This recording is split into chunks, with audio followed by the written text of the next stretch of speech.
Paloma peut t'appeler à n'importe quel moment. Et qui va lui répondre? Ah oui, c'est vrai. Mais si elle appelle ici et que personne ne répond, elle appellera là-bas, non? Hmm.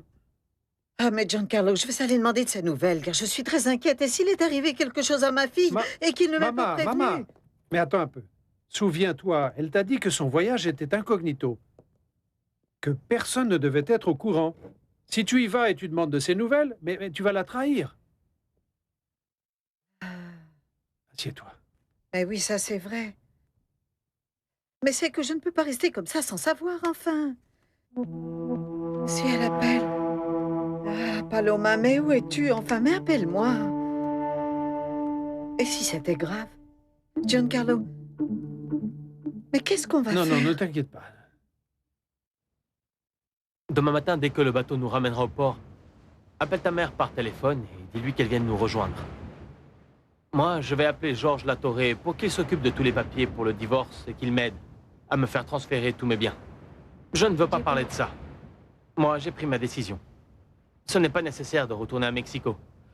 Latorre peut très bien s'occuper tout seul de régler tous les problèmes. Regarde comme c'est magnifique. Qu'est-ce que tu en penses si on achetait ce bout de terrain? Non, Si, et on pourra y construire notre maison. mais je vais devoir te le dire encore une fois. Tes décisions sont trop précipitées, Diego. Tu n'as même pas pensé à ta famille. En plus, tu dois les prévenir. Ah oui, je vais les appeler par téléphone et je vais leur dire que, que je viens de prendre ma retraite et que je vais m'installer ici. Mouah. Et que je vais être très heureux avec toi. Et qu'ils peuvent venir nous rendre visite quand ils veulent. Ah oui, comme ça, c'est facile, non? Et tu abandonnes l'hacienda, l'entreprise familiale, comme ça, et sans aucune explication. Tu sais très bien que ça ne va pas être si facile. Mais il vaut mieux régler tout ça depuis ici sans rentrer. Sans leur donner la possibilité de se mêler de mes décisions. Non, mais vraiment, je crois que tu as perdu la tête. Allez, assieds-toi. Allez. Alors, Diego, regarde-moi. Je t'ai déjà dit que nous n'allions pas rentrer, hors de question. Dis-moi, Diego. Mais pourquoi tu as autant peur de rentrer? Est-ce que tu as peur de ce que veut te dire ta famille? Avec qui tu vas leur dire que tu pars? Avec Paloma ou Elena Olivares?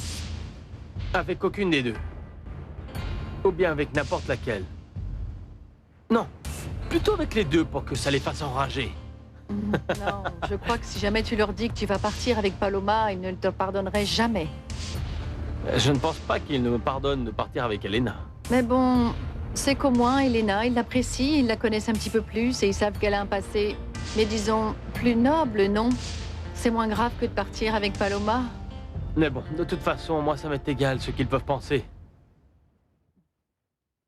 Dis-moi, c'est vrai que chaque fois qu'il mentionnait le nom de Paloma, ça provoquait un vrai scandale chez toi? Tu ne t'imagines même pas. Pourquoi? Je veux dire, qu'est-ce qu'ils savent de moi? Il faut vraiment qu'on parle de ça. Mais oui, c'est que j'aimerais savoir ce qu'ils pensent de moi. Alors, quelle est la version de l'histoire de Paloma qu'ils connaissent? Bien, je crois que c'est la vraie. Ils savent que nous nous sommes connus à l'enterrement de grand-père, que j'étais comme fou et que je t'ai cherché. Ils savent que nous nous sommes aimés.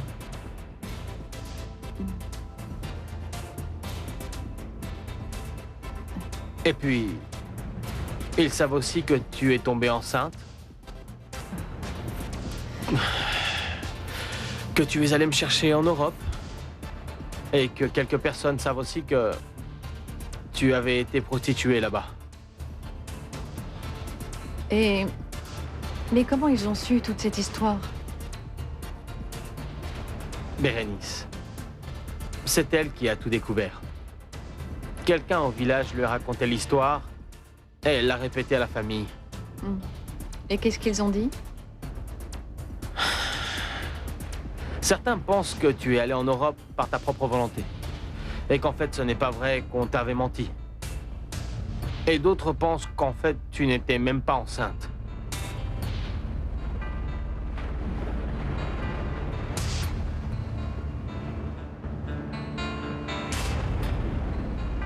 Et toi? Alors, Qu'est-ce que tu crois réellement?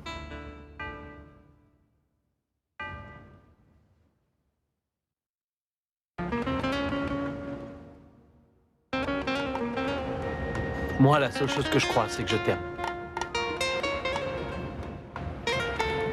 Tu vois? Je ne voulais pas que tu te sentes mal. Non, mais bon, c'est important de savoir ce qu'ils pensent de moi, non? Et encore plus maintenant, parce que j'imagine très bien le scandale que ça provoquerait s'ils apprenaient qu'Elena Olivares et la Paloma sont la même personne. Ou pire, non, s'ils apprennent que tu es avec moi, avec Paloma, une récolteuse qui a travaillé comme prostituée en Europe, non? Et bien sûr, c'est parce qu'en fait, ils ont peur que tu tombes dans les griffes d'une femme de mauvaise vie, non?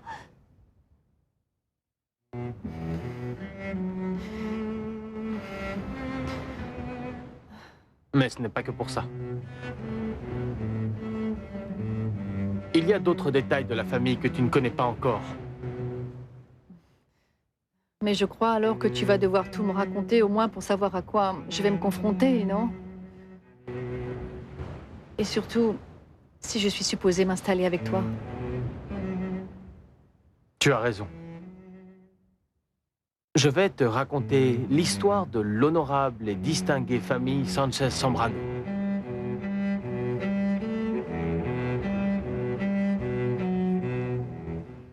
Le mystère de notre famille et tout son drame tourne autour du testament de mon grand-père. Monsieur Lorenzo? Oui. Il y a mis une clause qui était censée maintenir la famille unie. Mais c'est précisément cette condition qui a créé les conflits entre nous. C'est très simple. Aucun bien de la famille ne pourra être vendu ou transféré. Ils devront toujours rester dans le patrimoine des Sanchez Zambrano. Et ça veut dire que je vais le passer à mes enfants et que leurs enfants, à leur tour, en hériteront et ainsi de suite. Bon, mais ça me paraît très bien ce qu'il a fait. Finalement, il pensait juste à protéger son patrimoine. Mais le problème, c'est que ce patrimoine doit être administré par un membre de la famille qui porte le nom Sanchez Zambrano au premier degré.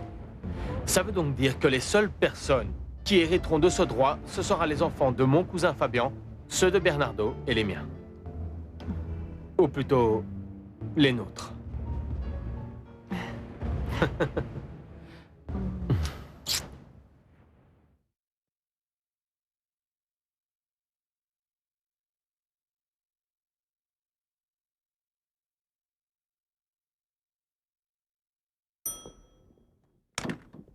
Bonjour. Bonjour. Qu'est-ce que tu fais ici, dis-moi? Tu me manques vraiment trop. Je ne peux pas vivre sans toi.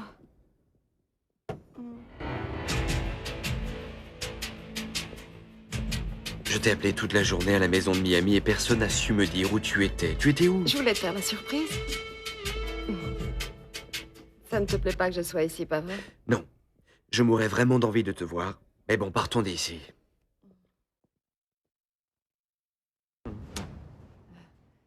Merci, mon ami. Merci. Mais bon, et moi, qu'est-ce que j'aurais à voir là-dedans? Mais c'est très simple. Dans le futur, nos enfants vont avoir le droit d'administrer toute la fortune des Sanchez Zambrano. Bien sûr. Évidemment, personne de ta famille trouve à son goût qu'un enfant de Paloma puisse un jour avoir ce droit. J'imagine très bien la tête qu'il ferait. Pour le moment, Fabian et Barbara essaient à tout prix d'avoir un enfant. Ils sont confiants et ils pensent que ce sera l'unique héritier. Enfin, c'est plutôt qu'ils font même l'impossible pour que ce